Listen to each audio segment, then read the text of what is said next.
กระตุ้นการสร้างคอลลาเจนที่ผิวนะคะและยังช่วยลดการทำงานของเอนไซม์ที่ผลิตเม็ดสีผิวจึงช่วยลดฝ้ากระจุดด่างดำนะคะริ้วรอยต่างๆรอยแผลเป็นนะคะและริ้วรอยจากผิวนะคะนอกจากนี้ยังช่วยปรับสีผิวที่ค้ำจากแสงแดดให้ดูกระจ่างใสมากขึ้นอีกทั้งยังช่วยสมานแผลสดนะคะและแผลไฟไหม้ให้หายเร็วขึ้นด้วยนะคะ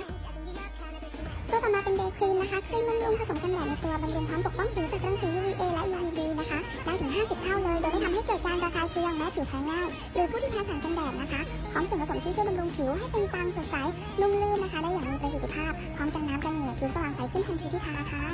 เปรียบเทียบด้านที่ทานะคะและไม่ทาความเรียบเนียนนะคะแตกต่างกันมากเลยค่ะและตัวสุดท้ายไนท์ครีมนะคะสุดยอดครีมลดฝ้ากระจุดด่างดำบนใบหน้านะคะที่จะทำให้หน้าของเราขาวเนียนสดใสลดอาการอักเสบของผิวนะคะช่วยกระชับรูขุมขนลดรอยเหี่ยวย่นนะคะยกกระชับผิวทำให้ผิวหน้าเนียนนุ่มรักษาความชุ่มชื้นของผิวนะคะและขาวขึ้นนะคะทำให้ผิวเนี่ยแลดูอ่อนกว่าวัยด้วย